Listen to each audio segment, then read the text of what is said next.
말씀 요한일서 5장 1절로 5절입니다.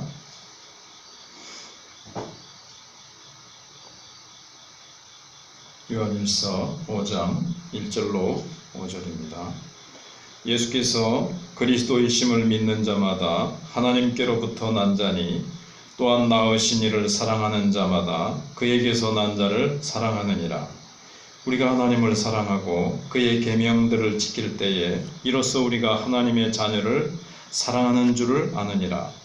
하나님을 사랑하는 것은 이것이니 우리가 그의 계명들을 지키는 것이라. 그의 계명들은 무거운 것이 아니로다. 무릇 하나님께로서 난 자마다 세상을 이기느니라.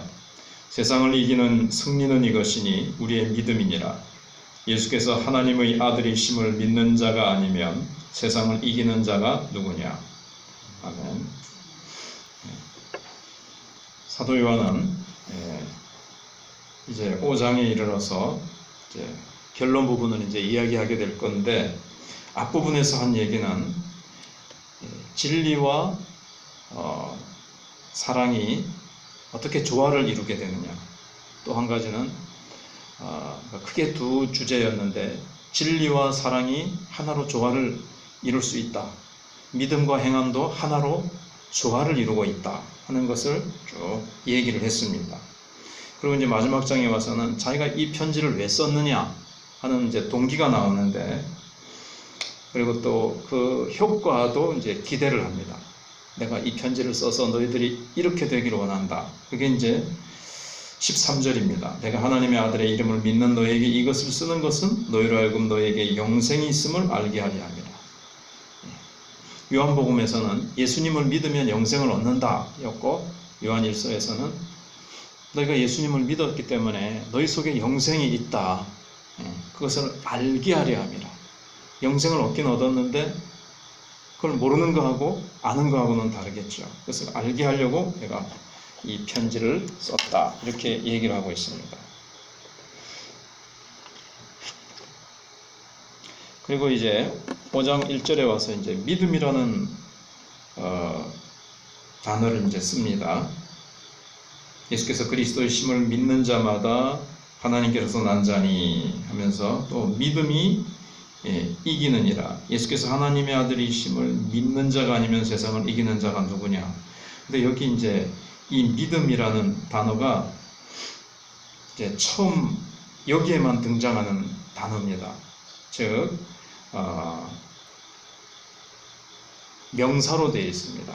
요한복음에도 이 명사로 된 믿음이라는 단어가 나타나지 않고 믿는다라는 단어로 나오는데, 여기에만 이렇게 명사로 믿음이라는 단어가 나온다는 거죠. 그러면서 5장에서 나오는 이 믿음은 그리스도인의 믿음의 본질이 뭐냐, 그리고 믿는 자의 삶 속에 나타나는 믿음의 증거들이 뭐냐. 그리고 믿음이 있으면 분명히 그에게서 난 자들을 사랑하게 되어 있고, 또 믿음을 가지고 있으면 계명을 지키게 되어 있고, 믿음을 가지고 있으면 세상을 이기게 되어 있다라고 그렇게 얘기를 하고 있습니다. 그러면서 이제 기독교의 가장 중요한 요소 두 가지를 말하라면, 고린도서 13장에서 믿음, 소망, 사랑이지만 여기에서는 믿음과 사랑을 얘기하고 있습니다. 가장 중요한 두 축이죠. 믿음과 사랑.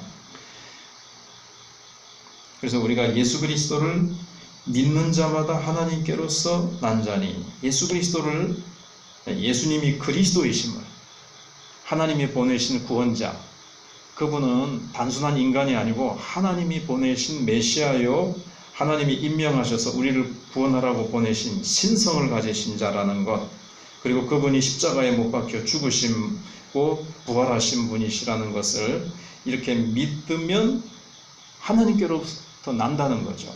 거듭나게 된다는 거죠. 그것을 이제 얘기를 하고 있습니다. 그리고 그 또한 낳으신 이를 사랑하는 자마다 그에게서 난 자를 사랑하느니라. 내가 하나님께로부터 거듭난 자는 또 다른 거듭난 자를 사랑하게 되어 있다는 거예요.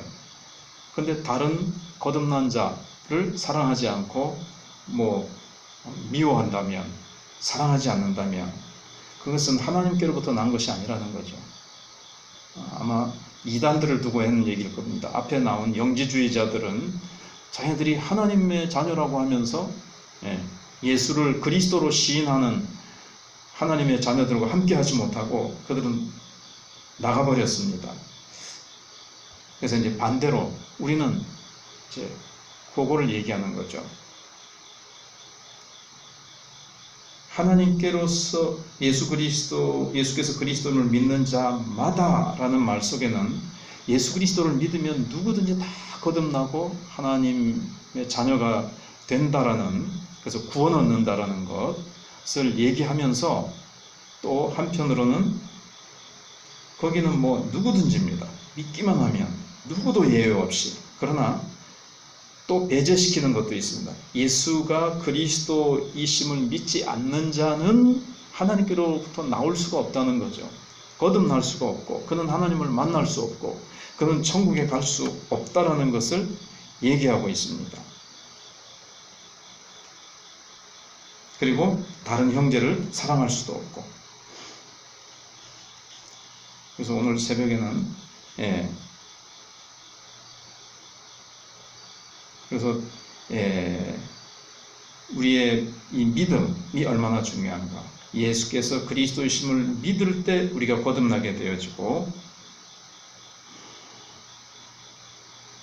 그 다음에 하나님의 자녀들에 대한 사랑이 나타나게 되어 있고, 그리스도인의 참모습을 보여주는 이 두 가지 요소, 믿음과 사랑이죠. 그러니까 5장 1절 상반부는 믿음으로 하나님께로부터 우리가 난다는 거예요. 믿음이.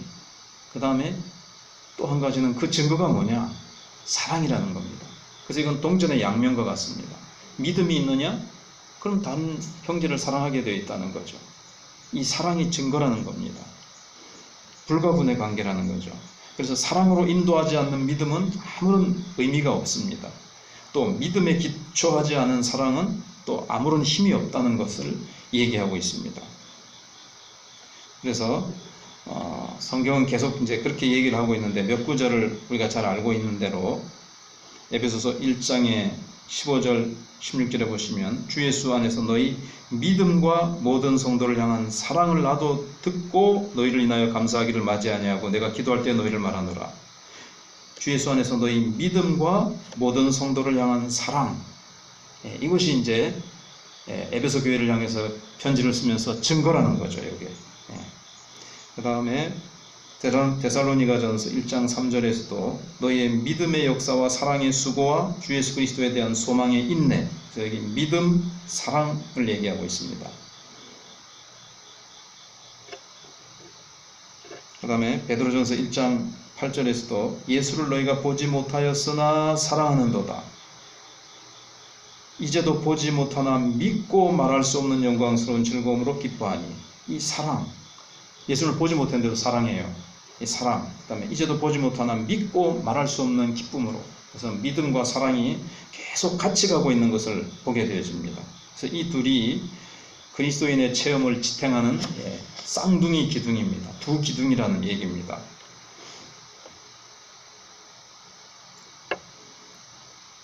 이제 세상은 우리가 전도를 하거나 안 믿는 사람들하고 여럿이 모여서 대화를 하다 보면 나도 신앙을 가지고 나도 믿고 싶다. 나도 믿음을 가지고 싶다. 근데 그들이 말하는 믿음이 뭘까요? 이 믿음이라는 것은 믿음의 대상이 중요하지, 믿는 자의 그 믿음이 중요하지 않습니다. 이게 무슨 말씀인가 하면은, 그 사람들이 나도 하나 믿음을 가졌으면 좋겠다. 그건 아무거나 믿어도 좋다는 거예요. 자기는 절에 가든지 어디에 가든지 그러나 누구를 믿느냐가 중요하죠. 어떤 대상을, 예수 그리스도를 믿지 않으면, 방금 조금 전에 말씀드린 대로 예수 그리스도를 믿는 자마다 믿기만 하면 구원을 얻는데, 그러나 예수 그리스도를 믿지 않으면 그 믿음은 안 와요. 그 믿음은 아무런 잠깐 마음에 안식은 평안은 주는 것 같이 할지 모르지만, 문재인 대통령이 교회 가서 예배드리면 마음의 평화를 얻는 그 얘기만 하죠. 그게 종교인 줄 알고 있고 기독교인 줄 알고 있는데, 믿음은 그냥 주관적인 체험. 그래서 나도 뭔가 믿고 마음의 평화를 얻고 싶고 뭔가 세상 살다가 어려우면 그 믿음을 가지고 뭔가 효력을 받고 싶다는 거죠. 이 믿음은 아무런 뭐 잠깐 이 세상에서 조금 효력은 있을지 모르지만 하나님을 만나게 하고 구원을 얻게 하고 또 정말 이 믿음에 의해서 사랑할 수 있는 이 능력이 나오는 믿음은 아니라는 겁니다. 그래서 믿음의 대상이 중요합니다. 성경은 그것을 절대적으로 얘기하고 있습니다. 믿음의 대상이신, 그러니까 믿음의 내용, 이게 중요한 거죠. 믿음의 내용, 믿음의 대상이 어떤 분이신가. 근데 지금은 어떤 시대가 되었는가 하면 믿기만 하면 되지, 믿음이 중요하지. 그 믿음의 대상, 절대적인 하나님은 안 계시다. 이런 사상으로 가득 차 있기 때문에 너희가 믿는 것을 강요하지 마라. 이렇게 이제 되는 겁니다. 그래서 지금 소수 차별법 그런 것 금지 이런 것들이 나오면서 네가 믿는 건 괜찮은데 너의 믿음을 다른 사람들에게 강요는 하지 마라는 거예요. 믿으면 되는 거지. 믿음의 대상이 꼭 예수여야만 된다라고 강요하는 것은 안 된다. 이게 지금 이제 절대적인 진리는 없다라는 이 시대의 사상이 온 세상을 지배하기 때문에 사단이 그렇게 만든 거죠. 그래서 전도를 못하게 하고 예수만 믿어야 되느냐 꼭. 그래서 얘기를 하기 힘든, 예수를 믿어야만 구원받는다는 얘기를 하기 힘든 세상 분위기로 마귀가 싹 만들어서 그렇게 사람들을 끌고 가고 있는 것을 우리가 보게 되어집니다. 좀 더 그 이후의 내용은 또 내일 새벽 또 생각해 보겠습니다. 기도드리겠습니다.